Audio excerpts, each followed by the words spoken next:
Hi, and welcome back to Ask a Monk.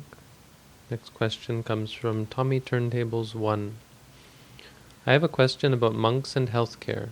If a monk is to live without employment or money, what do they do if they find themselves needing medical attention? Well, first of all, monks don't live without employment, generally.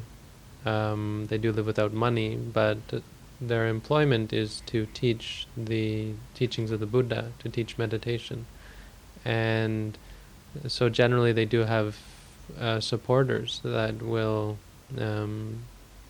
give them or help them out in whatever they need. If they need medicines, the supporters will give them medicines. If they need medical attention, the supporters will provide them with the means to go to see a doctor or so on.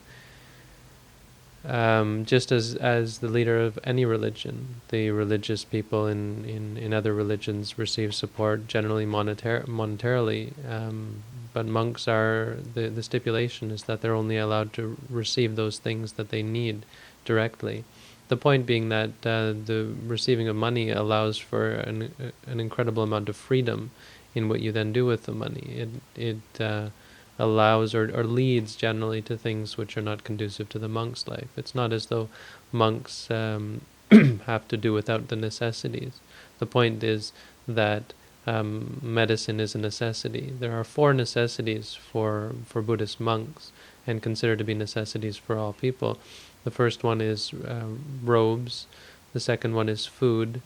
The third one is shelter, and the fourth one is medicines. Now, all 4 of these can be done without, or can be reduced to a great extent. Robes, you can collect rags.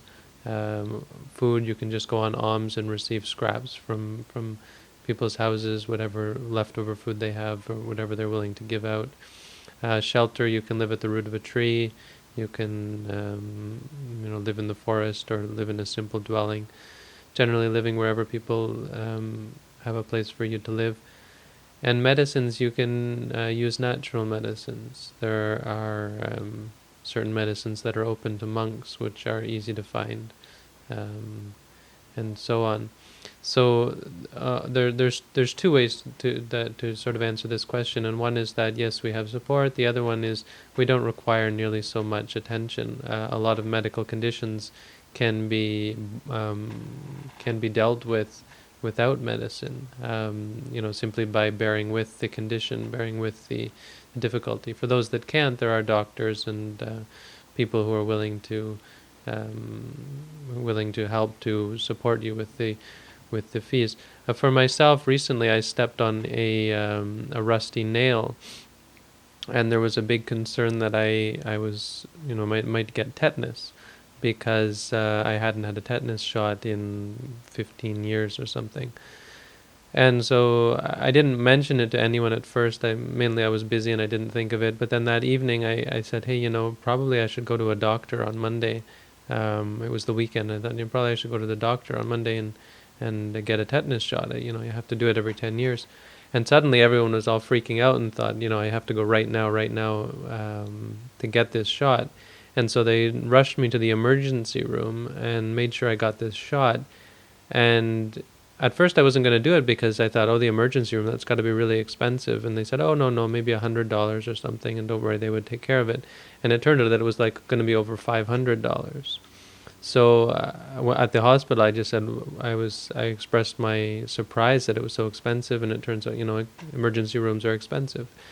And but right away they gave me this application. It was a Catholic hospital, and they gave me this application. If you're hard up, there are people who will support you.